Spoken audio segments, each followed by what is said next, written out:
Welcome back, everybody, to the Baltimore Orioles franchise here on MLB The Show 21. Today, we're going to continue our long-term simulation. This is a three-part long-term sim to wrap up this franchise series and find out what happens in the major league careers of all of our young and talented players who we've grown to love throughout the series. This is the second part of the long-term sim. The first part is in the series playlist. I will leave a card for that video as well at the top right of your screen in case you missed it. So we ended up going through 5 seasons in the last episode, winning the first 4 World Series. Unfortunately, we couldn't make it 5 as we lost in the ALDS to the eventual champion White Sox. That means we have won 6 World Series total, all of which in a row, which is a major league record. Today we're going to get through 6 more seasons, and we're going to see what happens in the rest of the prime of players such as Louis St. John, who's coming off 2 consecutive MVPs. He now has 3 totals in his career. And then we're going to really start to see some of our young players who have developed through the minors start to regress. Guys like Max Meyer and Xavier Edwards are now north of 30 years old. We're going to see Adley Rutschman probably start to regress. He already is beginning a little bit, going down to a 93 overall, and I imagine it's not going to get better throughout these next 6 seasons. Bobby Bradley as well. We traded for him in the first trade deadline last episode, and he's managed to stick around and play at a high level. We're also going to continue to see what happens to some of our high draft picks throughout the series, such as Xavier Bowman and Shane Kovaleski, if they can truly develop into elite players, or if they're just going to be solid starters for us for the rest of their careers. We're also going to wrap up Lenny Ling's career. He is 45 years old. I'm not entirely sure how much longer he's going to last before he completely breaks down, but maybe he has a few more years in him. Elliot Ramos as well. He is also beginning to regress quite quickly. And then a bunch of other players as well. So as I said, we're going to get through 6 total seasons today. That includes 6 off seasons as well, as we kick off the first off season right here. Nobody from our organization is retiring, but I do want to go over some of the former Orioles who are calling it quits, including Shane Bieber, who retires as a member of the Brewers organization.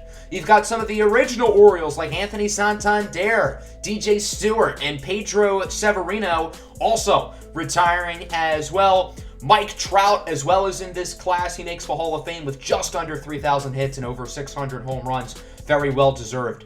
So currently we're in an interesting spot financially because we've got a ton of guys who are going to be free agents within the next couple of seasons. Much of our older core is going to no longer be under contract, and those guys are going to continue to get cheaper and cheaper as they get older. They include Max Meyer and Benito Rosario, both of whom have team options this year, and we are going to accept both of them to come back. Then that brings us to Bobby Bradley, who has been fantastic in recent seasons. He's asking for about $14.5 million, which I don't think is an unfair price, but we've got a lot of young players at the corner infield spot, so I'm ready to see what they can do. So we're going to let Bobby Bradley walk and join a new team.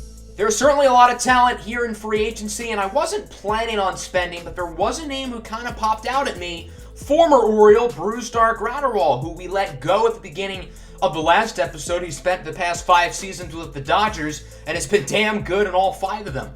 So we're going to try to bring him back to Baltimore, where he won a couple of championships, and sure enough, he would accept our 2-year deal for $16.5 million. So welcome back to the team, Brusdar Graterol, as we look at some of the other moves around the MLB. Many big names signing. There's Foreman Voileau, the number 1 overall pick in the very first draft, going to the Texas Rangers on a 6-year contract. The Marlins are being quite aggressive. The Rays sign a big-time ace in Simeon Woods Richardson to a 9-year contract. So our teams in the division are continuing to spend a lot of money. The Red Sox get a great closer right there. But they haven't been able to dethrone us in the division, as we have won 10 consecutive AL East titles. Looking for 6 more today. Blue Jays get a great power-hitting first baseman to pair up with Vlad Guerrero Jr. And there's Bobby Bradley, 1 year, about $15 million, right? What he was asking for from the Atlanta Braves. Luckily, the Braves aren't really all that good anymore, so that shouldn't be a huge deal for us.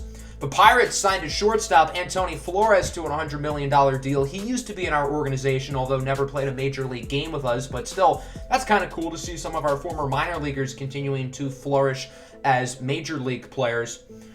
A lot of the lesser guys are continuing to sign now. There aren't a ton of big-time free agents left, and that would pretty much conclude the offseason here for the most part. Other than Brusdar Graterol, we didn't make a ton of moves. There's Shed Long. He signs a 1-year deal with Miami. I do have a couple of trades here as we're going to send Josh Toney and Tim Cloud, a couple of older prospects, to the Mets. I feel like I owe it to them to let them play in the major leagues, and I don't think they're going to really get that opportunity with us, so that's why I traded them away. And then Buford Wise is going to the Pirates for a couple prospects. He is quite good, but he's also a free agent at the end of the year, and I'm willing to let him walk. So this is what the lineup is going to look like for the first season of today's episode. This is the 12th season overall of the series, if you count the 6 actual seasons plus the 5 in the original long-term sim. So this is year 12 overall here in the 2033 season as our Orioles look to get back to glory after not winning the World Series last season for the first time in quite a while. So we're going to simulate up to the draft, and we're doing pretty solid. We're 35-20, only a game ahead of Boston for first place in the division as we take a look at our draft. This is one of the better draft classes we have had. 4 players with at least 80 potential. Terry Vavra traded to the Rays. I found that interesting. He originally was a prospect with us. It looks like he never really panned out after we traded him to Colorado in the German Marquez deal. So as we look at the All-Stars, we have quite a few. There's Max Meyer, Julian Starnes, Benito Rosario, Adley Rutschman. So that's already 4 very quickly. Estevan Salas, I believe that's his first All-Star appearance. Louis St. John as well, who's having himself a pretty good season. So that's overall 6 All-Stars. And then in the NL, I want to find some former Orioles. Adrian Marijon, who's in the All-Star game again for the Dodgers. There's Keston Hiura, still playing very well with the Cincinnati Reds. I think Antony Flores made it with the Pirates. So quite a few of our former guys as we make it to the trade deadline. We're 65-42. There aren't really any trades I want to make, but I do want to get some things sorted out contract-wise. We're going to bring back Adley Rutschman and Max Meyer on a couple of 2-year deals. I don't want to sign them for long-term because I realize if they're older, they're going to start to regress. Xavier Bowman and Shane Kovaleski will also return on 2-year contracts as well, along with Julian Starnes. So that's a big piece of our core that's going to be back for quite a while. Everybody else here, we are going to not re-sign for now. Some of these players, like Jonathan Quesada, Hans Kraus, and Benito Rosario, are free agents at the end of the season. So I am going to trade Hans Kraus to Detroit for a couple of prospects. We're very deep at starting pitcher in the organization. We have young guys like Mario Acevedo who are ready. I didn't want to trade Quesada or Rosario, however, because I still want to keep this team really good, and both of them are very good players, so maybe we'll bring them back in the offseason. We'll see. As we make it to the end of the season, we finish 95-67, which is good enough to win our, 11th straight division title. As we take a look at the awards, no major ones, as Louis St. John, unfortunately, was only second in MVP, right behind Franmil Reyes. Both of them had nearly identical stats, which is unfortunate. St. John had a pretty good season, pretty average for his standards. But as you look at him and Reyes, they're very similar. I think St. John had the higher OPS, so he probably should have gotten it. But, oh well, it's not that big of a deal. So here is everybody's stats for the season. Nothing really all that crazy for the most part that totally stood out. And then the pitching as well. I think the pitching is certainly the weak link here. Only 2 of our starters had ERAs below 4. So if we lose in the playoffs, I think it's going to be because of our pitching rather than our hitting. Our lineup is still very, very solid. So let's take a look at the White Sox, who beat us last year in the postseason en route to winning a World Series. As we win Game 1, we win Game 2, and we sweep them. No problems at all. That's what I like to call revenge. That's the first time we've swept anybody in the ALDS, by the way. I found that kind of cool. So now we're going to play the Oakland Athletics. Their ace has a sick mustache, and overall they have a pretty solid team themselves as we split the first 2 games, and then we would win 2 of the next 3, and then we take home Game 6. So that will send us back to the World Series, where we will face off against Fernando Tatis Jr. and the Padres. Tatis is still on that ridiculous contract. As we look at their team, I don't think their pitching rotation is that good. I think we can beat these guys as we win the first 2 games at home. We take home Game 3, and we sweep them. No problem at all. We only lost 2 games that entire playoff run. As Lenny Lang, at 45 years old, wins World Series MVP. Louis St. John wins postseason MVP with a ridiculous slash line of .434 with 9 home runs and 23 RBIs. That has to be by far the most RBIs by one player in a single postseason. I'm pretty sure that's the second most home runs, only behind Randy Arozarena, who hit 10 in 2020. But that was a Mickey Mouse playoff run, so that doesn't really count because he had way more games. And plus, we swept 2 of the 3 series we had, so Louis St. John didn't get to play that much because we were so dominant. So St. John had probably the best postseason run by one player, maybe ever, if not definitely up there. So now we get to the offseason here, our second offseason of the day. Again, nobody from our organization retires. It looks like Lenny Lynn is going to stick around. We did have some of our former guys retire, such as Amir Garrett, Ryan Mountcastle, and Irman Marquez. Bryce Harper and Anthony Rendon both end up making the Hall of Fame from this class. So that brings us to our exclusive rights free agents. I really wanted to bring back Xavier Edwards. He has been so good for us in the postseason. He has at least like 4 World Series MVPs by now. I also re-signed Benito Rosario and Will Brooks. Both of them are very cheap. I decided not to bring back Jonathan Quezada. He wants a maximum $31 million a year contract. We are going to give him the qualifying offer, but he's going to get more money than that, so he's pretty much good as gone. A lot of pitchers at the top of this free agency class. Bobby Bradley was high up there as well. We're going to extend Xavier Edwards' offer a little bit more. I want to make sure he stays as we look at some of the big moves. DL Hall, former Oriole, signs a 6-year deal with the Yankees, so he is back in the AL East. Eric De La Cruz to Toronto. We almost drafted him back in the day. We ended up picking Xavier Bowman instead, which I think was probably the right decision. Jonathan Quezada signs a 10-year deal with the Oakland Athletics, so he goes back to Oakland where he started his career. That's funny. They traded him away to us, and then he goes back there, which is sort of wild. Plenty of other movement around the league as well. The Rangers are spending big money. The Blue Jays are spending a lot of money on pitching. It seems like they are really trying to catch up to us. Hans Krause signs a 4-year deal for Rays, so he's back in the AL East. Wander Franco to the Pirates. That's funny because last year in our Pirates franchise, we had Wander Franco. So it's kind of cool that he's going back there. That made me smile a little bit. Moving forward, most of the big guys are gone by now, so some of the lesser free agents, but still some very good players. Luis Robert swapped for Luis Patino, so now the Rays have Luis Robert. That's a little bit frightening now that he is in our division.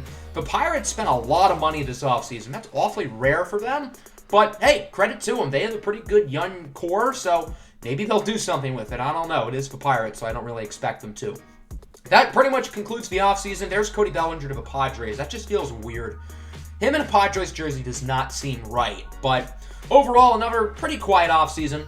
We're trading Kobe Mayo and Cristobal Rubio to the Cardinals, 2 more older guys who I feel like deserve to be major leaguers and wouldn't get that chance here. So this is what the lineups look like for the second season today, the 13th season overall. Again, for the most part, the team is pretty similar. No more Jonathan Quezada, but other than that, most of the core is back. So we're going to simulate up to the MLB draft, see how the team is doing. I'd also like to point out that we're in major debt, but it's fine because pretty much everybody who's good is going to be either a free agent or enter arbitration within the next couple of years. We only have $2 million on the books for 2 seasons from now, so you're going to have a lot of financial flexibility, which should be pretty interesting as we start the season off well. But Shane Kovaleski suffered a 2 to 3 month injury. That's not good. But we are 32-16. I will say that's pretty good, largely because of the pitching, which some guys are doing very well, some guys are doing very bad. It's kind of weird. We had a lot of draft picks. Overall, a pretty solid draft, including a potential outfielder and Francesco Arnaz. I believe he's the first 8 potential player we have drafted here in the long-term sim. Late June, one of our starters, Mario Acevedo, suffers a 2 to 3 month shoulder injury. That's not good, especially considering he was playing really well. We would replace him with Jose Veras, as we're now 55-35 at the All-Star break. Justin Martins is the starting pitcher for the American League. That's pretty cool. Felix Rosa makes it with Detroit, former Oriole. Benito Rosario also makes it as well for us once again. Luis St. John is back. He's actually having kind of a bad season for his standards. And then the starting right fielder is Jay Guy. I don't know how many of you guys remember him, but he was one of our late round picks in year 1, and he is doing quite well. He's actually outperforming Luis St. John, who is in the same draft class as him. Now at the trade deadline, we're 61-38. I just simmed right to the postseason, where we ended up winning the division once again. Justin Martins wins the Cy Young. No Luis St. John in the top 3 for MVP, though. That's like the first time in forever. Jonathan Quezada, interestingly, finished second in the Cy Young with his new team as we look at our overall stats. St. John didn't have a bad season. He hit .299 with 37 home runs and 113 RBIs. That's really good for most people, but for him, I guess it's a little bit below average, apparently. Other than that, nothing super notable. I guess Max Meyer was pretty bad. It seems like he's really starting to regress. His ratings are starting to go down as well. He's only an 88 overall, and I imagine that's only going to get worse as time goes on. So with our first round matchup, we have the Toronto Blue Jays. We don't get to play divisional opponents a lot in the playoffs because, well, They rarely make it. So obviously Toronto has to be good. And they have the top 2 MVP candidates with Vlad Guerrero Jr. and Major Bustamante, who combined for 85 home runs. So to answer the question, yes, they are good. And we would lose the first 2 games. Not a good start, as that brings us to Game 3. We have Michael Haas on the mound against Sean Enriquez, tied at 0 through 6 innings. We would score 2 in the 7th, however, add 1 in the 8th, so it looks like we're going to be okay. Michael Haas still in the 9th, and he finishes off the job. A complete game shutout for Michael Haas, and that brings us to Game 4. Mario Acevedo on the mound for us against Braxton Ashcraft, and Acevedo's really struggling. He allows 7 runs there in 5 innings. We are getting smoked right now, and it looks like this is how our season is going to come to an end. We would get some base runners on late, but unfortunately to no avail. So the Blue Jays defeat us. They would lose in the following round to the Athletics, who would lose in the World Series to the Pittsburgh Pirates. So yes, spending all that money actually worked out. Maybe the Pirates should take notes. Interestingly, Buford Wise is their highest rated player, one of our former guys, so that makes me feel really good. That'll bring us to the offseason. We're 2 seasons in this episode, 4 more to go. Still no Lenny Lane. He is going to be 48 years old next season. We do have a couple of our former guys, including Yermin Mercedes and Kenyon Middleton, but overall not many former Orioles retiring there, as Francisco Lindor does make the Hall of Fame. For free agency, we're going to bring back Xavier Edwards on a team option, so that's now $163 million tied up this year, but keep in mind, only $2 million next year. Manny Miranda, I think I'm going to let walk. He's a good player, but I just don't see a need to bring him back. Benito Rosario wants way more money than last year. I just don't think we should really give him that because we have a lot of talent in the bullpen for guys like Cosmo Cruz who want less. So we're going to try to bring back Cruz and Brusdar Graterol, who had a pretty good season for us. Then Elliot Ramos and Will Brooks here. Both of them have regressed pretty quickly, but I want them both to retire as Orioles. A couple days before free agency, the Mets traded Heston Kjerstad to the Diamondbacks. That's pretty interesting. And then Louis St. John declines his $31 million player option. Obviously, we cannot let him go whatsoever, so he's going to get a 3-year maximum contract for $93 million. He would not accept right away, so as we got into free agency, I knew teams were going to bid for him quick, and they were going to give him a lot of years. I don't like to give out long-term deals, but if I'm going to give a 13-year contract to somebody, it's going to be Louis St. John, so he's going to get a 13-year deal for us for $333 million. This is risky because being 30 years old, he's probably going to regress quite a bit. He would end up accepting the contract. But once you're 30 years old and have 10 years of MLB service, your ratings go down pretty fast. So I'm worried this contract could look bad within a couple of seasons. But Louis St. John's the face of this team. He cannot retire anywhere else, and he is still a 99 overall. And once we get farther along in that contract, we're going to have less guys to pay, so I think it'll be worth it. Looking at some of the other free agent signings, Manny Miranda ended up signing with the Miami Marlins, so he is headed down to South Beach. Other than that, not a whole lot of our former players in free agency. Right as I say that, Benito Rosario signs a 5-year deal with the Yankees, so he is back in the AL East. That is not good news. Moving forward now, plenty of other signings coming in. There's Reed Schaller, the guy on the Athletics with that sick mustache. He ended up going to, I believe, the Minnesota Twins, who are one of the better teams in the American League. Blue Jays continuing to spend a lot of money. The Rays as well. They signed the other relief pitcher named Will Brooks to a 1-year contract. The Phillies are still made of unlimited money. They signed seemingly everybody throughout this series. They always spend a ton in free agency. It's like Dave Dombrowski is still their GM here nearly 15 years later.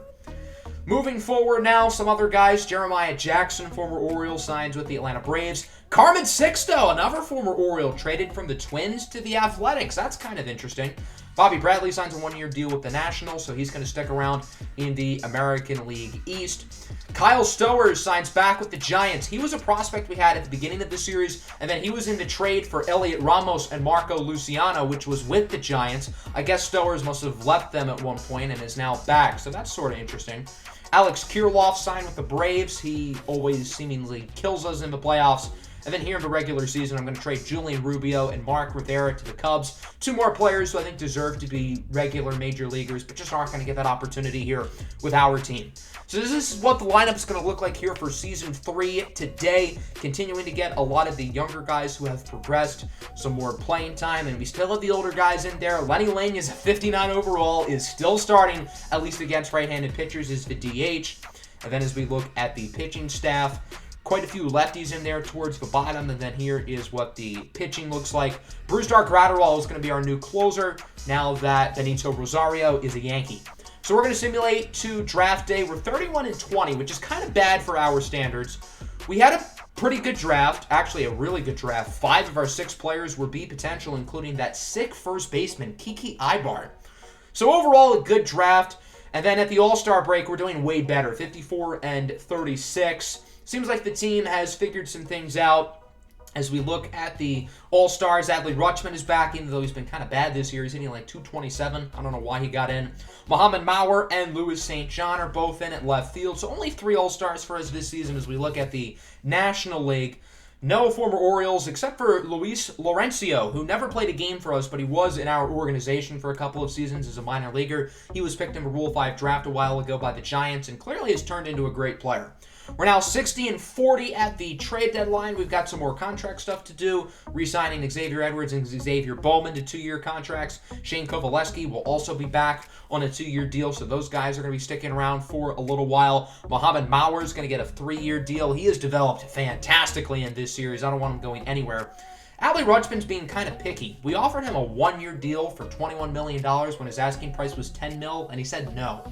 That's odd.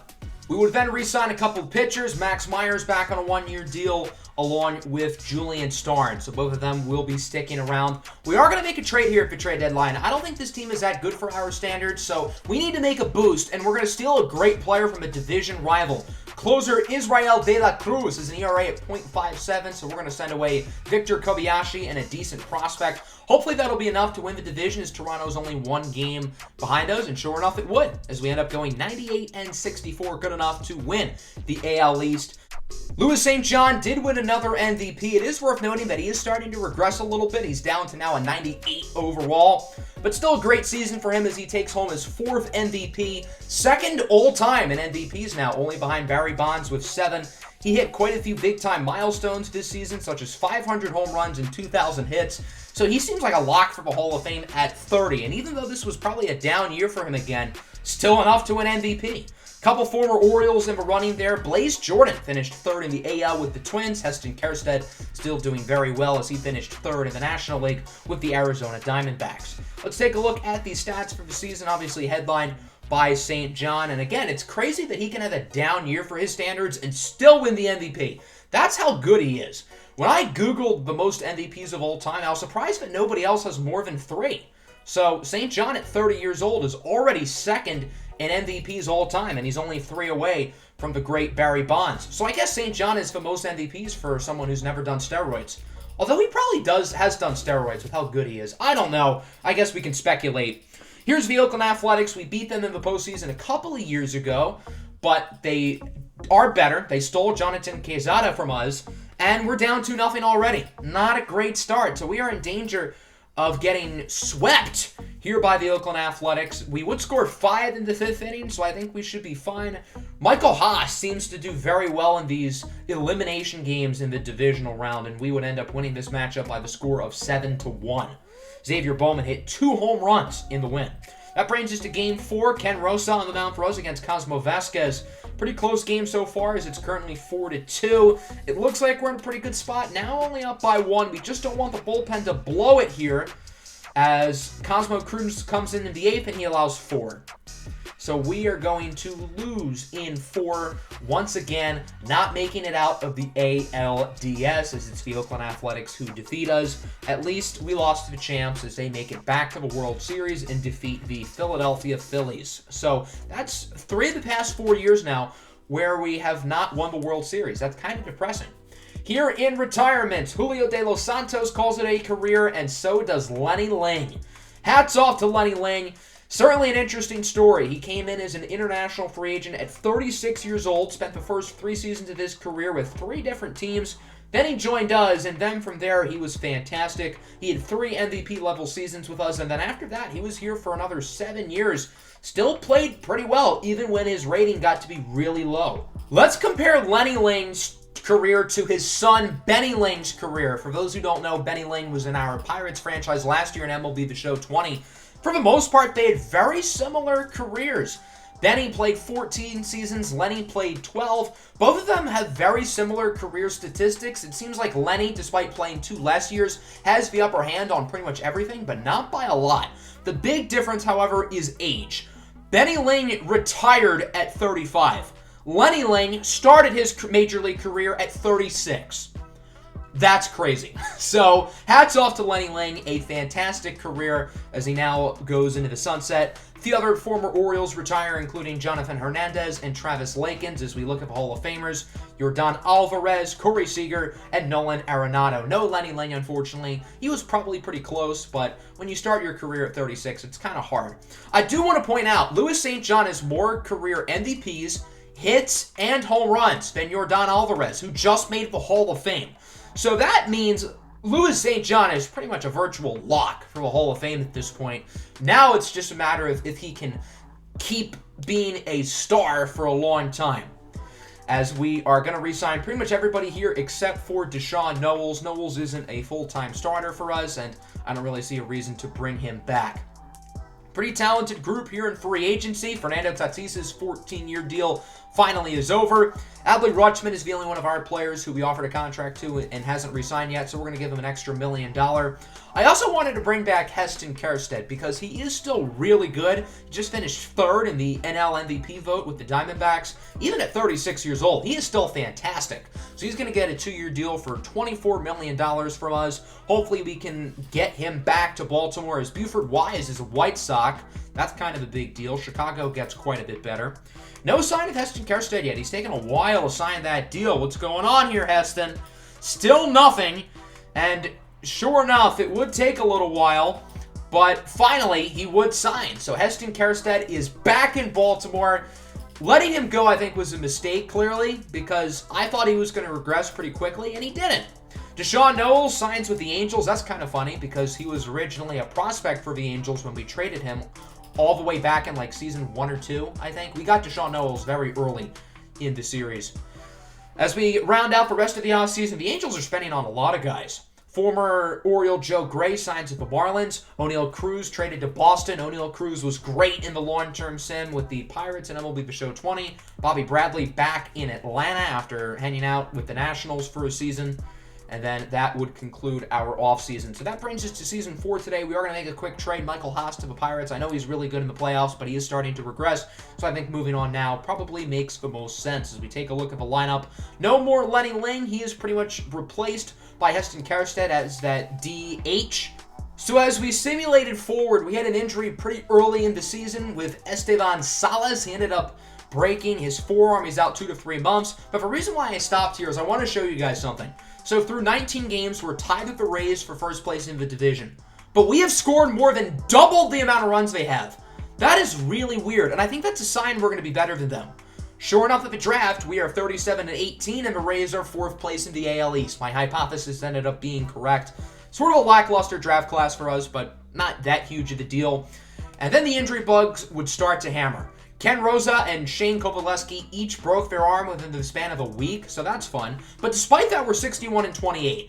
This team just feels different to the past couple years, and I say that in a good way. I don't know why. This team just seems better than the past couple of years. We had 3 pitchers make the All-Star game: Jose Vera, Israel De La Cruz, and Julian Starnes. We also had Xavier Edwards make the All-Star team, I believe, for the first time in his career, along with Mohamed Mauer and Luis St. John. St. John is having a fantastic season. He's doing way better than he did last year, and again, keep in mind, he won the MVP last year. Bobby Bradley makes it for Atlanta. Kobe Mayo and Manny Miranda make it in the National League. That's pretty cool. 2 former Orioles getting in there at third base. At the trade deadline, we are now 64-35. We didn't do that well after the All-Star break, and we're going to make a big trade here.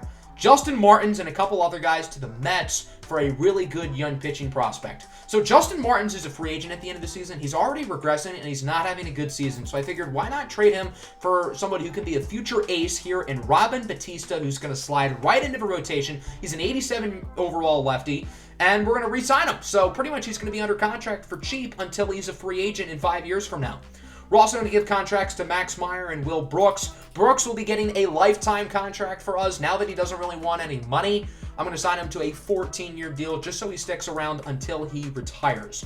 We're now going to simulate to the end of the season. We ended up winning 105 games, so the team's was able to keep pace at what we were doing early in the season, as Louis St. John wins another MVP, his 5th of his career, hitting 43 home runs, 128 RBIs with an OPS over 1,060. He ended up hitting .331, which is insane.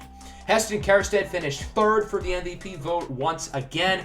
And St. John, despite being, I believe, 31 years old now, he didn't really regress at all. If anything, he got a little bit better, which is kind of a surprise, but hey, I'm not going to complain. The pitching was quite solid, and it seems like the pitching's been our issue for the past couple of seasons, but I feel like it was better. At least the starting pitching was better. The bullpen was a little bit shaky, but hopefully we can clear that up here in the playoffs as we face off against the Oakland Athletics again. We have played against them a lot lately, and we get revenge for last year as we would sweep them in the ALDS. That brings us to the ALCS. We're going to face off against the Los Angeles Angels. We have not seen these guys in quite a while. They have former Oriole Deshaun Knowles.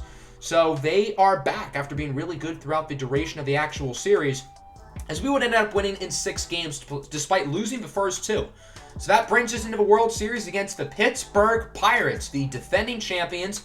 And it's fitting because the Pirates were my MLB The Show 20 team. So it's my team from last year versus my team from this year. They have a couple former Orioles in Michael Haas and Rory O'Sullivan. How many of you guys remember that name?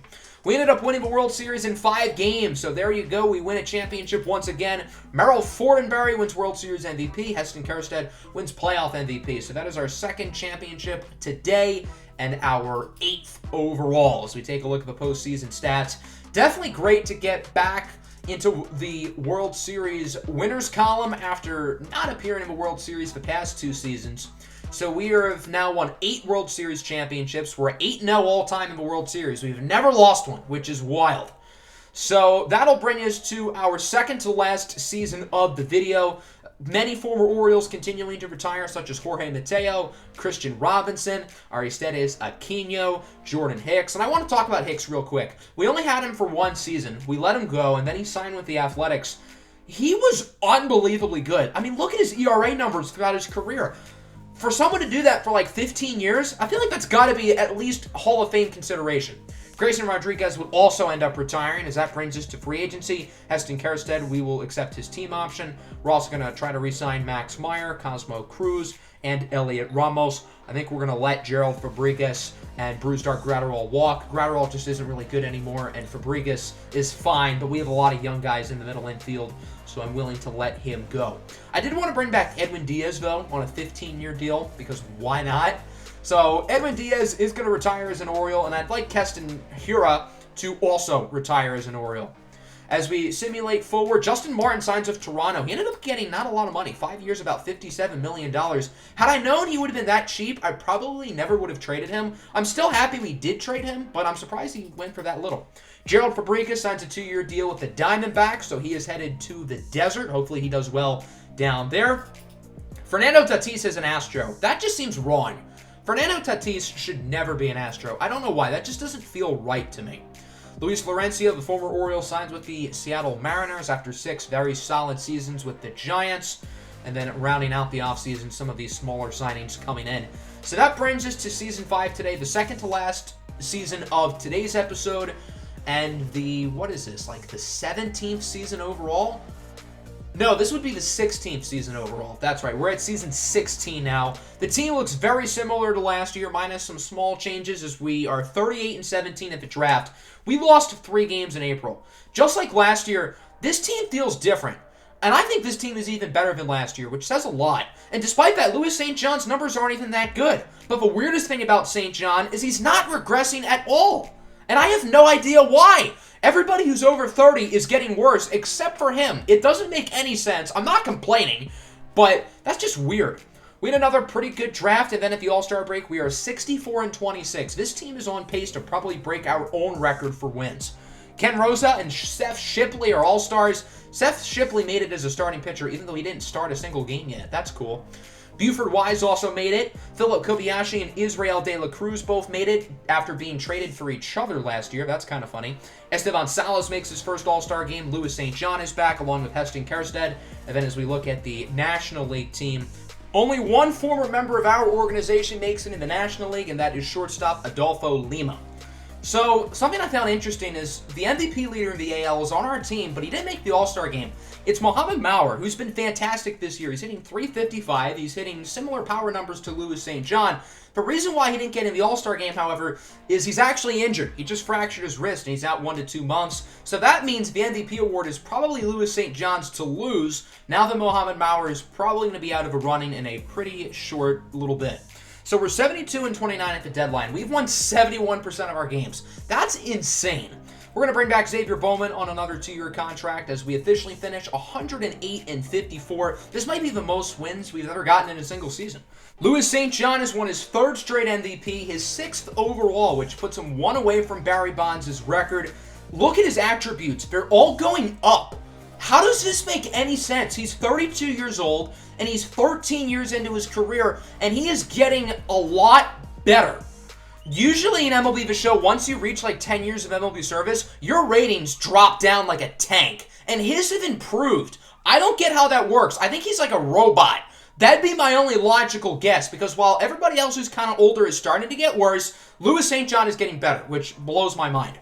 S12-17 finished 2nd in the MVP race, and then as we look at our pitching stats, Ken Rosa won the Cy Young with Robin Batista finishing in 2nd. So we have the top 2 for the MVP and the Cy Young. So clearly, this team is different.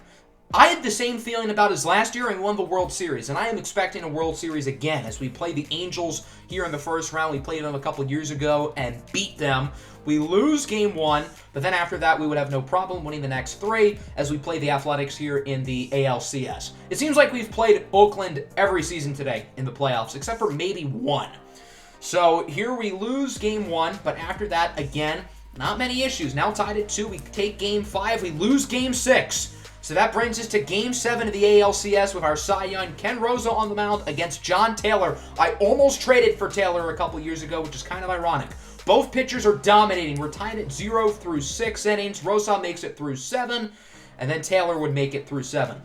So in the 8th, I decided to go to the bullpen. The A's did not, and that ended up backfiring as Esteban Salas drives in 2 off of the double. De La Cruz finishes the game off with a save. So we win Game 7 of the ALCS, and we are going back to the World Series looking for our 9th overall championship. And we're going to play the Cincinnati Reds led by Austin Hendrick, who is ridiculous. Hendrick has won, I believe, 2 straight MVPs in the NL. He's pretty much the National League's version of Louis St. John, pretty much. Their pitching rotation is solid at the top, but it's not overly deep. So I think we should beat these guys pretty easily, and that's what we're going to do. We end up winning in 5. So our Orioles are now 9-0 all-time in the World Series. Heston Kjerstad wins World Series and playoff MVP. So in Heston Kjerstad's first 2 years back, he wins 2 playoff MVPs, which is pretty incredible.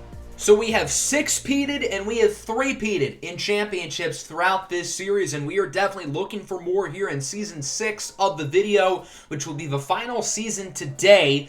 And then after that, we will conclude the episode. I'll explain what the finale is going to look like once we wrap up the 6th season of the video. So we're going to start here, the final offseason today, with retirements, and we would actually have a couple of big ones. Will Brooks and Elliot Ramos are both going to call it a career. 2 very long and accomplished major leaguers will be hanging up the cleats. That starts with Will Brooks, who is only 33 years old. He tanked really quickly. And, I mean, he is a 54 overall, but he still has been pretty productive. His whips have been kind of high the past few years, but he just doesn't allow runs. His career started off inconsistent, but then he just became a really solid and reliable middle reliever for us, and he is certainly going to be missed. A fantastic 12-year career with our Orioles. Elliot Ramos' major league career lasted over 14 seasons, and his career was very weird. It started off really well, and there were some inconsistencies here and there, including the final season of the actual series, 2026, in which he had a career year. After that, we extended him, and then he just was never the same player, and I don't really know why, but he just was kind of bad once we got to the long-term sim. Under 1,000 hits in his career, which feels like a disappointment, but overall, he had some great moments with us, and was certainly not a bad player by any stretch. Ian Happ, Shed Long will both be retiring as well in this class. And then as we take a look at the Hall of Famers, unfortunately, Will Brooks and Elliot Ramos would not make it, but Cody Bellinger and Gleyber Torres will. So along with losing 2 major leaguers to retirement, we have a lot of guys who are free agents. And when I say a lot, I mean probably a good third of our roster. We're going to offer everybody here except for Israel De La Cruz. I think De La Cruz is solid, but he is quite old. I believe he's like 38 by now. Pretty much everybody would accept except for Xavier Edwards, as this free agency class, certainly not as top-heavy as some of the other ones. A lot of the top-end talent has really regressed throughout the league, as we would up Edwards' offer to make sure he re-signs, and sure enough, he would end up coming back. Most of these names I don't even recognize anymore. Either they're not real, or they were drafted after the actual series itself ended, and that's really what the league looks like here. Pretty much 11 years into the future as Gerald Fabregas is traded to the Padres, so he only lasted in Arizona for 1 year. We're going to trade Mario Acevedo to the Twins for a couple of prospects. Acevedo's getting older. He's starting to regress. As we take a look at the budget, we are $34 million in the positive. So we're in a really good spot because a lot of our young guys are paid for a while. A lot of our older players are going to continue to get cheaper and cheaper. And other than Luis St. John, none of the old guys are locked up for a while. We're going to bring back Esteban Salas on a 3-year deal. We're also going to re-sign Ken Rosa. I think with this extra money, we should be able to bring back some of our marquee players, such as those two. And that's what we're going to do as we get to the 6th season today, the 11th season of the long-term sim, and the 17th season of the series. So in the 16 years we've done total, we've done 9 championships. So over half of the seasons in this franchise, we've won the World Series, which is pretty wild. We're going to simulate up to the draft, and we are 35-20. But we've had some crazy games, including scoring 24 in a game in April, including 12 runs in the 4th inning. Everybody had multiple hits in this game. Everybody except for Xavier Bowman drove in a run, and Bowman scored 4 times. So it's not like he wasn't productive. We ended up having an okay draft class. Nothing spectacular, but not too bad. Since we're 11 years into the future in the long-term sim, I do want to point out that everybody who was on the team before the long-term sim is over 30, and they are all starting to regress fast. Look at guys like Meyer and Rutschman. They are going down quick. Well, everybody except for one. If you've been paying attention throughout the video, you could probably guess who that would be, and it's Luis St. John, who at 33 years old still is not regressing. He has 17 home runs here at the beginning of June, and an OPS hovering around the 1100 mark. He's insane. We're 56-35 here at the All-Star break. As we look at the All-Stars, Jose Veras makes it, even though he has only started 2 games. Former Oriole. Jonathan Quezada is the starting pitcher for the American League, as Julian Starnes would also make it as well in the bullpen, along with, of course, Luis St. John, who's hitting .337 with 33 home runs and 96 RBIs. Those are his stats at the All-Star break. That's just mind-blowing how good he is, and he still is not regressing, which is the craziest part of this whole thing. At the trade deadline now, we are 64-42. The Red Sox are keeping it close, but I don't think I'm going to make any moves. I think we're just going to go to the end of the season, play it out, and we end up winning 100 games. That all wins us 100 games. As we take a look at the awards, Luis St. John has won his 4th consecutive MVP and the 7th of his career, and at 33 years old and 14 years in his career, he is still improving in his attributes. I have never seen that in this game. A player who has been in the league 14 years and still gets better. Luis St. John is just built different, and now he's tied with Barry Bonds for the most MVPs ever. Interestingly, in the National League, Austin Hendrick for Cincinnati has won 3 consecutive MVPs. So he's like the Luis St. John of the NL, but with like half as many career home runs. I think we're in a pretty good overall spot to get what would be our 4th consecutive championship and our 11th overall of the series. And put that into perspective, the Pirates franchise, which we went through 32 total seasons, we won 11 World Series, so we can match that here in the 16th season of this series, which is half as many seasons as the Pirates. So in the first round, we have the Boston Red Sox, and already we're down 2-0. We don't play against the Red Sox often in the playoffs because, again, teams in our division have a hard time making it, but they're doing well against us in this series. Through 7, it's 3-0 in favor of Boston. They just scored 3 in the 7th inning. Israel De La Cruz, the former Oriole, in for the save, and it looks like he's going to pull it off. So our Orioles get swept, and we do not win the World Series. The Mets end up defeating the Athletics in the World Series. It seems like it's only us and Oakland who make the World Series. Us and the A's have been by far the 2 best teams in the American League throughout this video, and it's really not close. I don't think anybody else has made it into the World Series today in the AL other than us and the A's. So before we end the video, I do want to take a brief look around the league at some of our players, or I guess our former players who are now on other teams, who we didn't really get to talk about today, but just so you guys can get an update on how their careers have gone. Many of these players are really regressing quickly, and pretty much everybody who was on the roster during the actual series is regressing quickly, with the exception of Louis St. John, because he has continued to show that he is a marvel. And even at the age of 34 years old, he is still somehow defying the laws of physics and getting better. We're certainly going to be tracking some big-time milestones in the next episode. I think we're going to have a lot of guys retire with some big numbers and eventually enter the Hall of Fame. And I'm going to play a lot of our old guys until they retire, just so they can get as many hits and as many home runs as possible. Obviously, the big one we are going to watch out for is Louis St. John, who is now 34 years old. And I do want to put something in perspective real quick with St. John. He has played for pretty much 15 years now of his major league career. Keep in mind, Lenny Ling retired when he was 49 years old.